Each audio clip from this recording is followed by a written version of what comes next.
Good morning friends. आज हम लोग देखेंगे सुदूर संवेदन का परिचय। मतलब क्या, हम लोग ज्योग्राफी में क्या पढ़े थे, तो एनसीईआरटी का जो स्टैंडर्ड यानी क्लास 11 है या उसका ज्योग्राफी है और उसका चैप्टर नंबर 7 है। और ज्योग्राफी में कौन है, तो प्रायोगिक ज्योग्राफी है यानी प्रायोगिक भूगोल का ही है। तो उसमें आज क्या है, तो चैप्टर नंबर 7 और इसके बाद एक और लास्ट चैप्टर मिलेगा। तो देखते हैं, आज पढ़ना है हम लोगों का सुदूर संवेदन, यानी दूर से ही किसी चीज़ को अनुभव कर लीजिए। दूर से अनुभव कैसे करेंगे, दूर से देखकर, सूम कर। तो सूमने का तो एक लिमिटेशन है, लेकिन सुदूर से तो हम आँख से ही देख सकते हैं। यानी इसमें सिर्फ और सिर्फ यही पढ़ाया जाएगा कि सुदूर से देखेंगे कैसे। क्या हम लोग जो अपने आँख से देखते हैं या सब कुछ देख सकते हैं? नहीं, यह सिर्फ बहुत ही अल्प मात्रा का जो अनुपरेशियो है, यानी जो पूरी दुनिया में स्पेक्ट्रम होता है। यहाँ देखिए, पहले उसको ही दिखला देते हैं आपको।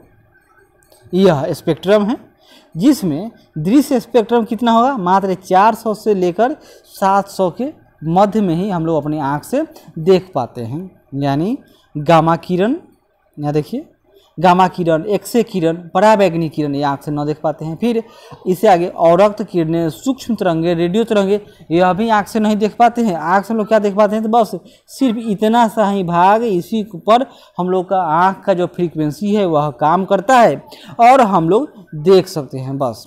और क्या क्या देख पाते हैं हम लोग, तो बैगनी, नीला, हरा, पीला, लाल, यानी बैजनी, पीनाला, यही मात्र 7 कलर है जो हम लोग देख सकते हैं।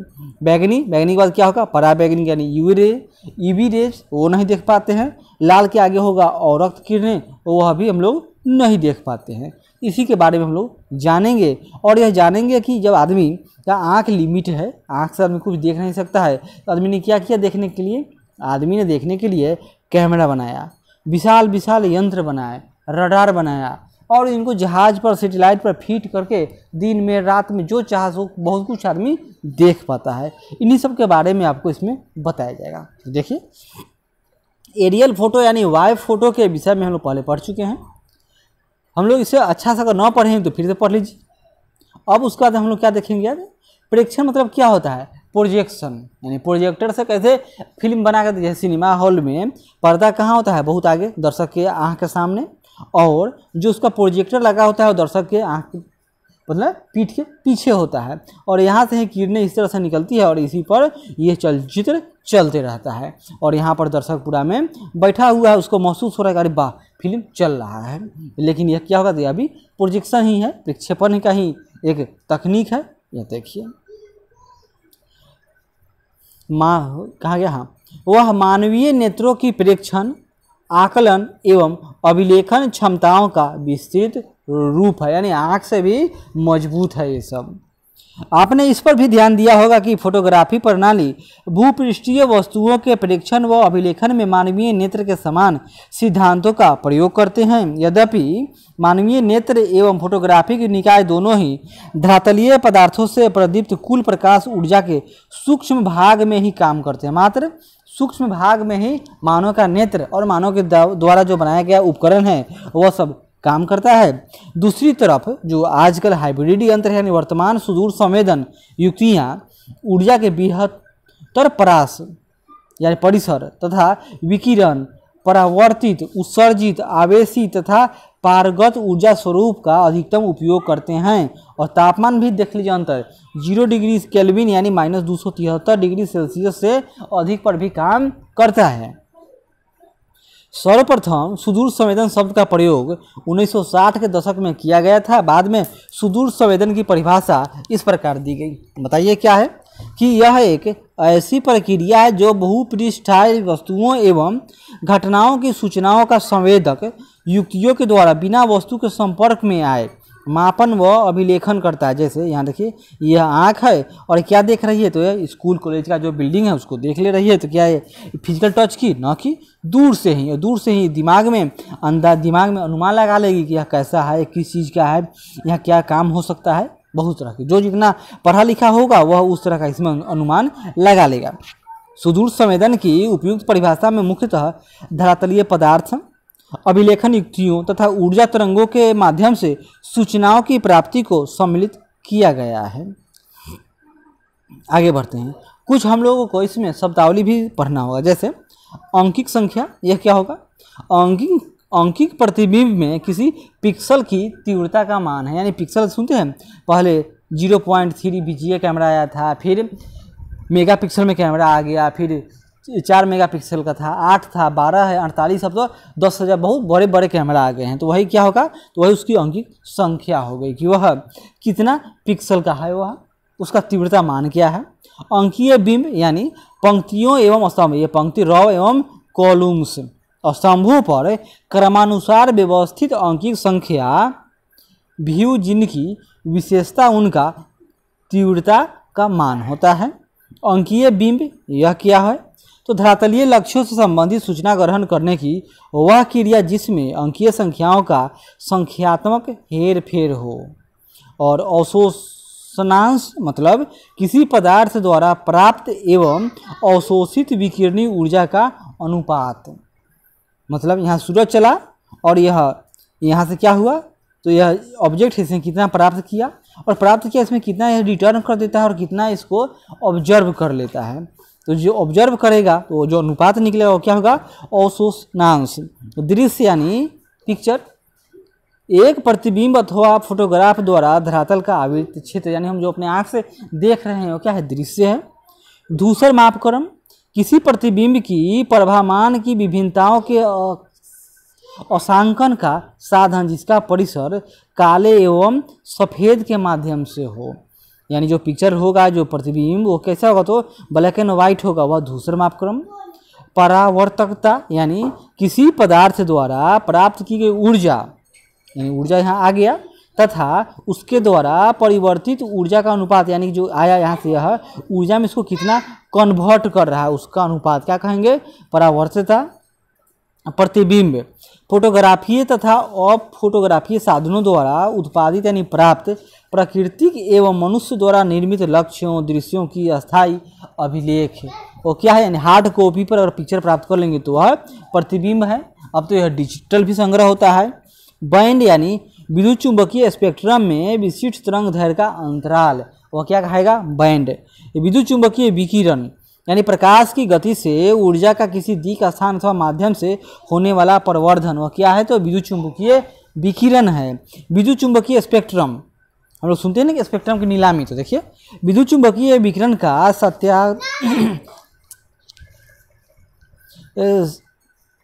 सातत्यक रूप जिसका परिसर उच्च आवृत्ति वाली लघु तरंगी कॉस्मिक यानी अंतरिक्ष तरंग, कॉस्मिक वेव क्या है? वह जिस समय ब्रह्मांड का निर्माण हुआ उसी समय इस कॉस्मिक वेव का भी निर्माण हुआ, यानी कॉस्मिक वेव का निर्माण न तो सूर्य से हुआ है, न तारों से, न पृथ्वी से। यह जब ब्रह्मांड का निर्माण हुआ उसी समय जो ऊर्जा के रूप में तरंगें निकली उसमें से भी कॉस्मिक वेव भी थी, से लेकर निम्न आवृत्ति वाली दीर्घ तरंगों जैसे रेडियो तरंगों तक हो सकता है विद्युत चुंबकीय स्पेक्ट्रम।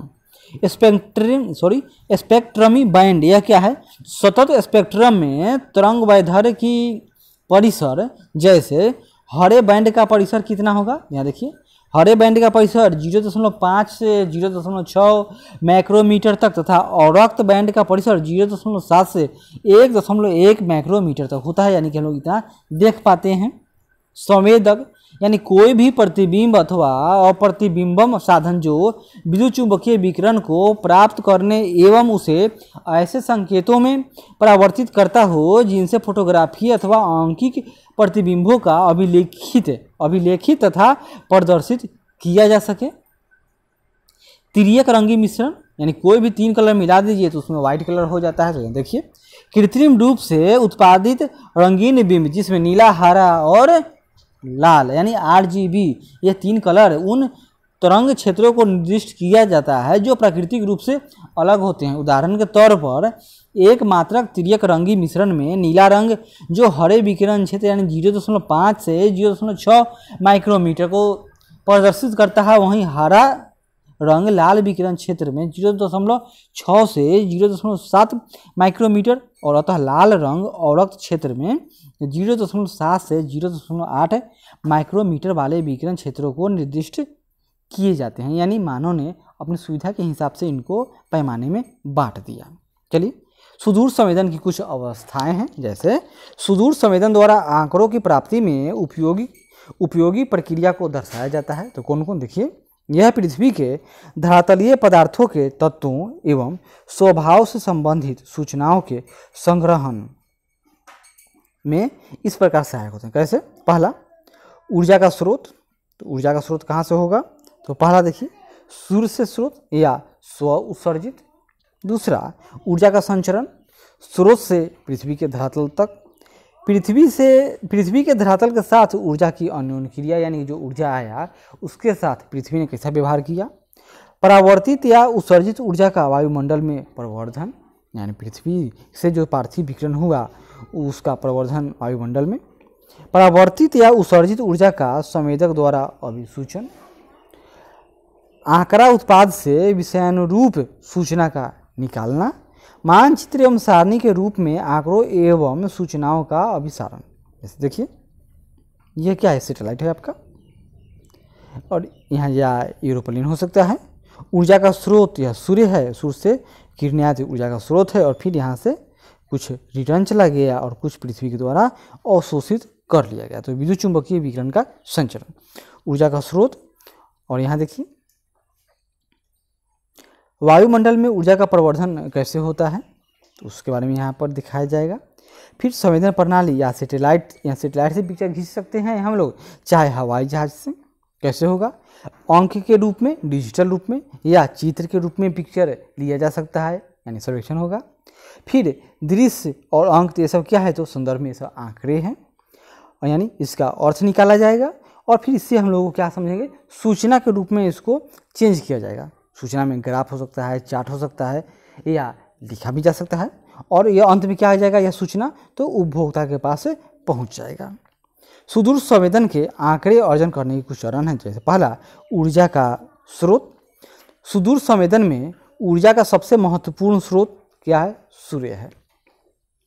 किसी वस्तु के स्वभाव के विषय में सूचनाओं को प्राप्त करने के लिए कृत्रिम ऊर्जा का भी उपयोग किया जा सकता है, जैसे फ्लैश गन तथा रडार में प्रयुक्त ऊर्जा बीम, यानी लेजर लाइट, जिसमें लीडार टेक्निक या रडार टेक्निक। दूसरा है, स्रोत में पृथ्वी के धरातल तक ऊर्जा का संचरण, यानी सूर्य से ऊर्जा तरंगों के रूप में विस्तारित होकर प्रकाश गति से, प्रकाश का गति कितना है? तो 3 लाख किलोमीटर प्रति सेकंड की दर से पृथ्वी के धरातल पर पहुंचती है। तो आने में समय कितना लगेगा? लगभग 500 सेकेंड। इस ऊर्जा संचरण को विद्युत चुंबकीय विकिरण कहा जाता है। ऊर्जा तरंगों की लंबाई, यानी तरंगदैर्घ्य कैसा होगा? उसका एक टॉप होगा, मतलब उसको क्या कहेंगे हम लोग? पीक होगा, और उसका एक गर्त है। इसी के बीच का जो समय लगेगा एक बार ऊपर जाने, एक बार नीचे जाने में, इसी को हम लोग करते हैं तरंगदैर्घ्य। आवृत्ति में भिन्नता पाई जाती है, इसका फ्रीक्वेंसी हर जगह अलग अलग हो सकता है। इस भिन्नता के रेखांकन को विद्युत चुंबकीय स्पेक्ट्रम के आकार, तरंगदैर्घ्य एवं उनकी आवृत्ति के आधार पर ऊर्जा तरंगों को गामा किरणें, एक्स किरणें, पराबैंगनी किरणें, दृश्य किरणें, यानी जिस पर हम लोगों का आँख काम करता है, और रक्त किरणें, माइक्रोवेव, रेडियो तरंगों में वर्गीकृत किया जाता है। सभी किरण क्षेत्रों को अलग अलग कार्यों के लिए प्रयोग किया जाता है, और यद्यपि सुदूर संवेदन में दृश्य ऊर्जा क्षेत्र और रक्त क्षेत्र व माइक्रोवेव ऊर्जा क्षेत्र का ही अधिक उपयोग है। यानी कि यहाँ देखिए 10 माइक्रोमीटर जो हम लोग का आँख है वह उसको देख सकता है, लेकिन 10 से आगे बढ़ने पर 10 पर पावर -1, 10 पर पावर -2, 10 पर पावर -3, जितना भी 10 पर पावर -7, इससे माइनस नहीं होगा, इधर प्लस होगा, पॉजिटिव है और इधर निगेटिव होगा। यानी इधर का जो तरंगदैर्घ्य है, जो हम लोग का जो दृश्य स्पेक्ट्रम है, इससे बड़ा तरंगदैर्घ्य किसका होगा? अवरक्त का। फिर माइक्रोवेव, और सबसे बड़ा जो तरंगदैर्घ्य होगा वह रेडियो तरंग का। और सबसे छोटा तरंगदैर्घ्य किसका होगा? तो गामा किरण का। उससे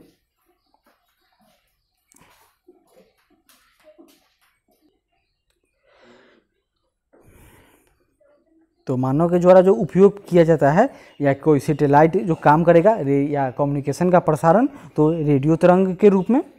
और रक्त किरण और सूक्ष्म तरंग, तो इनका उपयोग मुख्य रूप से सर्वेक्षण के लिए किया जाता है। वहीं पराबैंगनी किरण, तो यह मानव शरीर के लिए हानिकारक है। एक्स-रे किरण, इसका इस्तेमाल अधिकतर स्वास्थ्य क्षेत्र में। गामा किरण, इसका भी इस्तेमाल जो किसी मुख्य रूप से कैंसर के उपचार में तथा बहुत सारे जो वैज्ञानिक प्रयोग होते हैं उसमें गामा किरण का इस्तेमाल किया जाता है। और हम लोग का जो आँख देखेगा तो आँख 400 से लेकर 700 नैनोमीटर के बीच का जो परास है इसी पर हम लोग का आँख कार्य करता है। क्लियर है। विद्युत चुंबकीय स्पेक्ट्रम तो पृथ्वी के धरातल के साथ ऊर्जा की अन्योन्य क्रिया, यानी पृथ्वी के धरातल पर जो इस तरह के स्पेक्ट्रम अर्थात विद्युत चुंबकीय तरंग आते हैं तो पृथ्वी इसके सापेक्ष में किस तरह की प्रतिक्रिया व्यक्त करेगी। जैसे अंततः संचरित ऊर्जा भूतल पर उपस्थित वस्तुओं के साथ अन्योन्य क्रिया करती है, जिससे वस्तुओं द्वारा ऊर्जा का अवशोषण, प्रेषण, परावर्तन व उत्सर्जन होता है। तो हम लोग देख रहे थे इलेक्ट्रोमैग्नेटिक वेव्स यानी विद्युत चुंबकीय स्पेक्ट्रम के बारे में।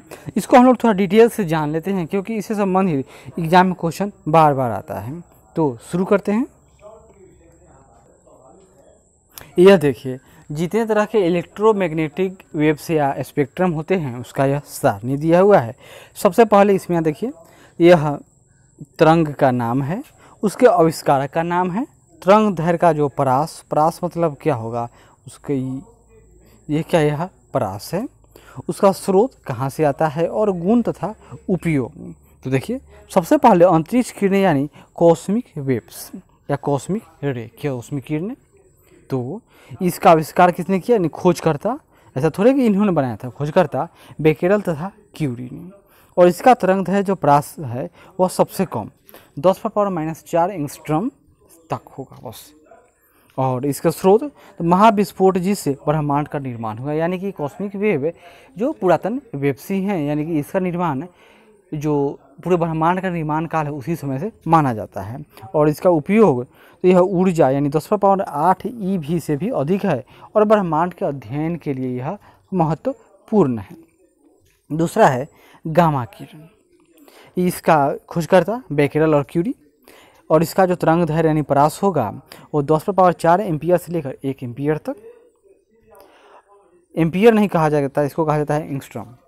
और परमाणुओं के नाभिकों का विघटन होने पर उत्पन्न होता है। कब? तो परमाणुओं के नाभिकों के विघटन होने पर। और इसका उपयोग फोटोग्राफिक प्लेट पर रासायनिक क्रिया, प्रदीप्ति, आयनीकरण, उच्च वेधन क्षमता, यह आवेश रहित होगा और कैंसर के इलाज के लिए यह उपयुक्त है। तीसरा है एक्स किरण या एक्सरेज, इसके खोजकर्ता रोजन्स। और इसका जो तरंग दैर्घ्य होगा 1 से लेकर 100 तक। और इसका स्रोत तो भारी नाभिक पर तीव्रगामी इलेक्ट्रॉनों के टकराने से यह उत्पन्न होता है, एक्स किरणें। और इसका उपयोग तो गामा किरणों के सभी गुण इसमें है, परंतु वेधन क्षमता कम है।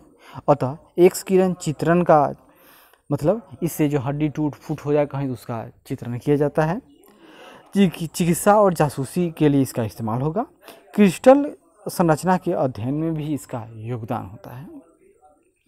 पराबैंगनी किरणें, इसके खोजकर्ता रीटर महोदय। इसका जो परास होगा 100 A से लेकर 3900 A तक। और सूर्य तथा विद्युत विसर्जन से इसका निर्माण होता है, ये स्रोत हैं। गामा किरण वाले सभी गुण, परंतु वेधन क्षमता बहुत कम। प्रकाश विद्युत प्रभाव ये दर्शाता है। कीड़े मारने तथा प्रकाश संश्लेषण में यह प्रयुक्त है। अगला है दृश्य प्रकाश, यानी जिसमें हम लोग देख पाते हैं। इसके खोजकर्ता न्यूटन महोदय थे 1666 में। और ये इसका जो तरंग दैर्घ्य जो हम लोग का आँख का परास होता है 3800 A से लेकर 7800 A तक। और यह आयनित गैस तथा ताप दीप्त वस्तुओं से उत्पन्न होता है। और इसके लाभ तो प्रकाश विद्युत प्रभाव यह भी दर्शाएगा। फोटोग्राफिक क्रिया, वस्तुओं को देखने में एकमात्र वस्तुओं को देखने में प्रयुक्त एकमात्र किरणें, यानी जिसको हम लोग अपने आँख से देख पाते हैं।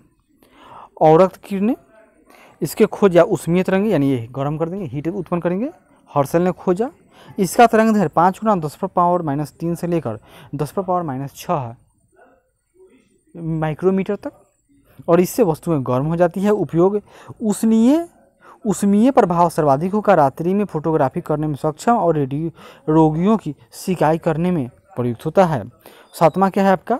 सूक्ष्म तथा माइक्रो तरंगे, यानी शॉर्टर और माइक्रोवेव्स। इसके खोजकर्ता मार्कोनी। और इसका जो तरंग दैर्घ्य होगा 0.1 mm से लेकर 1 m तक। और इसके इसका उत्सर्जन कैसे होगा? स्फुलिंग या विसर्जन द्वारा। और इसका उपयोग रडार में, उपग्रहों में तथा लंबी दूरी वाले बेतार संचार में तथा माइक्रोवेव ओवन में 1 mm से 1 मीटर तक की तरंगों को लघु रेडियो तरंग या हर्ट्ज तरंग भी कहते हैं।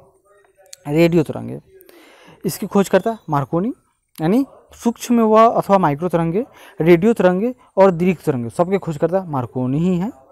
और रेडियो तरंगे यह दोलित वस्तु परिपथों द्वारा उत्सर्जित होता है और इसका उपयोग परावर्तित तथा विवर्तित होती है रेडियो तथा टीवी के संचालन में, यानी मुख्य रूप से कम्युनिकेशन के लिए या संचार व्यवस्था के लिए इसका उपयोग होता है। दीर्घ रेडियो तरंगे यानी लॉन्ग रेडियो वेव्स, इसके भी खोजकर्ता मार्कोनी। और इसका जो तरंग है देखिए 100 से लेकर 10,000 किलोमीटर तक दोलित विद्युत परिपथों द्वारा इसका उत्सर्जन होता है।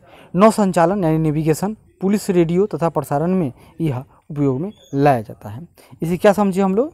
जो सबसे छोटा तरंग दैर्घ्य है किसका? अंतरिक्ष किरण और गामा किरण का। और सबसे बड़ा किसका होगा? तो दीर्घ रेडियो तरंग का। तो आशा करते हैं कि यह प्रयास अच्छा लगे। चलिए आगे बढ़ते हैं। अब इसके बाद हम लोग देखेंगे पृथ्वी के धरातल के साथ ऊर्जा की अन्योन्य क्रिया। तो ये वीडियो लगभग 20 मिनट का हो चुका है। इसको हम लोग अगले वीडियो में, तब तक आशा करते हैं कि अच्छा लगे तो जरूर लाइक करें, शेयर करें, कमेंट करें और सब्सक्राइब करें। धन्यवाद।